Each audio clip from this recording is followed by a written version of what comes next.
नमस्कार। आज 29 जुलाई 2025 है और भारतीय शेयर बाजार में गिरावट का रुख काफ़ी साफ दिख रहा है। ऐसा लग रहा है कि ये जो बिकवाली का दबाव है ये कल यानी 30 जुलाई को भी शायद बना रह सकता है।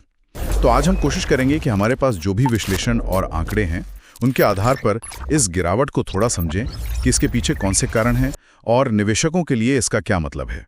हाँ, नमस्कार। और ये दबाव सिर्फ मतलब हमारे घरेलू बाजार तक ही नहीं है। अगर हम ग्लोबल संकेत देखें तो डाउ जोन्स है, एशियाई बाजार है, वहाँ भी थोड़ी कमजोरी ही दिख रही है। और इसके साथ ही जो विदेशी संस्थागत निवेशक हैं, एफआईआईज, वो लगातार भारतीय शेयरों से पैसा निकाल रहे हैं। ये भी एक चिंता की बात है। और हाँ, कुछ बड़ी कंपनियों के, खासकर बैंकिंग सेक्टर के तिमाही नतीजे भी आए हैं जो शायद उम्मीद से थोड़े हल्के रहे हैं। तो ये सब चीजें मिलकर बाजार पर एक तरह से नकारात्मक असर डाल रही हैं। आपने एफआईआईज की बिकवाली और नतीजों का जिक्र किया। क्या विश्लेषण में ये पता चल रहा है कि एफआईआईज कहाँ ज्यादा बेच रहे हैं या कौन से नतीजे ज्यादा निराशाजनक रहे? देखिए, विश्लेषण ये बताता है कि एफआईआईज की बिकवाली तो काफी फैली हुई है, लेकिन हाँ, टेक्नोलॉजी और कंज्यूमर गुड्स में शायद दबाव थोड़ा ज्यादा है। और जहां तक नतीजों की बात है तो कोटक बैंक और बजाज फाइनेंस जैसे बड़े नाम हैं, उनके आंकड़े बाजार की उम्मीदों से शायद थोड़े नीचे रहे हैं। तो उसका असर बैंकिंग और फाइनेंस शेयरों पर दिखा। लगता है बाजार ने उम्मीदें कुछ ज्यादा ही लगा रखी थी। अच्छा, तो ये तो हुई मोटी मोटी वजह। लेकिन चार्ट्स क्या कह रहे हैं? अगर तकनीकी स्तरों की बात करें तो निफ्टी 50 उसने 24,800 का एक अहम लेवल तोड़ा है। ये वो लेवल था जहां से पहले थोड़ी खरीदारी आती दिख रही थी, जिसे हम सपोर्ट कहते हैं। सही कहा, 24,800 का टूटना, हाँ, तकनीकी तौर पर ये कमजोरी का ही संकेत है। अब अगला जो महत्वपूर्ण सपोर्ट लेवल है वो करीब 24,600 के आसपास दिख रहा है।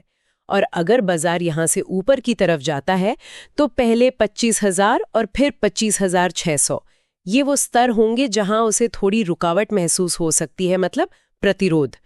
तो अभी का जो ट्रेंड है वो निश्चित रूप से थोड़ा नीचे की तरफ इशारा कर रहा है।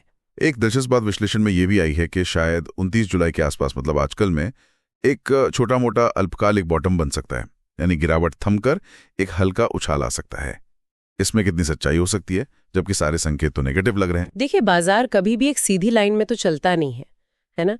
कभी कभी होता है कि बहुत ज्यादा बिकवाली के बाद एक तकनीकी पुलबैक आ जाता है या लोग अपनी शॉर्ट पोजीशन कवर करते हैं। विश्लेषण शायद उसी तरह की एक संभावना की ओर इशारा कर रहा है। लेकिन जैसा आपने बिल्कुल सही कहा, जो बड़े कारक हैं वो अभी भी थोड़े नेगेटिव ही हैं। तो अगर कोई उछाल आता भी है तो हो सकता है वो बहुत लंबा ना टिके, इसलिए सावधानी तो बहुत जरूरी है इस समय। और इस हफ्ते तो वैसे भी कई बड़े इवेंट्स हैं जो बाजार की दिशा तय कर सकते हैं।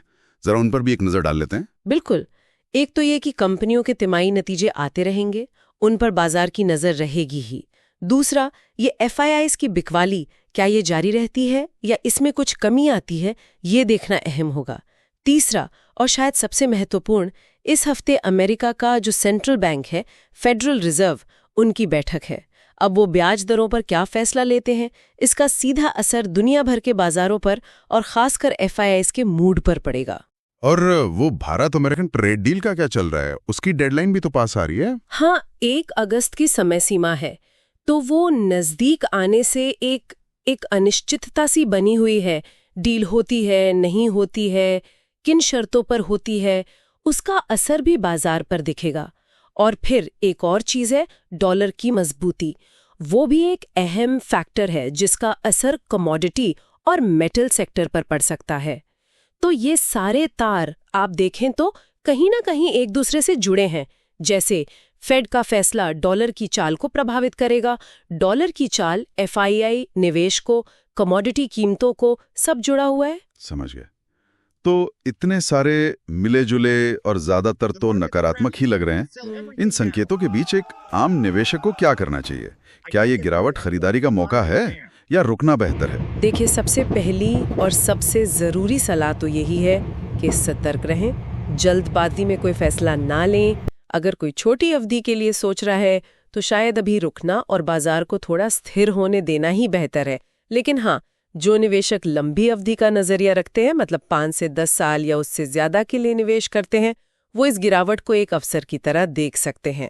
अच्छी मजबूत कंपनियों के शेयर, जिन्हें हम क्वालिटी स्टॉक्स कहते हैं, उनमें धीरे धीरे किश्तों में निवेश करने का ये मौका हो सकता है। पर यहाँ चुनाव बहुत महत्वपूर्ण है।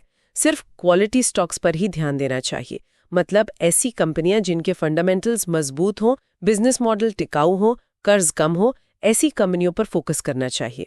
बहुत अहम बात कही आपने। तो संक्षेप में, बाजार में गिरावट के पीछे ग्लोबल कमजोरी है, FIIs बेच रहे हैं और कुछ नतीजे उम्मीद से हल्के रहे हैं। निफ्टी के लिए नीचे 24,600 और ऊपर 25,000 से 25,600 के स्तर महत्वपूर्ण हैं, और इस हफ्ते फेड की बैठक और ट्रेड डील की खबरें बाजार पर असर डालेंगी। निवेशकों के लिए सलाह है कि सावधान रहें और लंबी अवधि के लिए क्वालिटी पर फोकस करें। बिल्कुल सही कहा। और जाते जाते बस एक विचार छोड़ना चाहूंगी सबके लिए कि जब बाजार में इतना उतार चढ़ाव हो तो एक निवेशक अपनी जोखिम लेने की क्षमता, जिसे हम रिस्क एपेटाइट कहते हैं, उसे सही मायने में कैसे समझें और फिर उसे अपने निवेश के फैसलों में कैसे शामिल करें, इस पर सोचना मुझे लगता है मौजूदा माहौल में बेहद जरूरी है।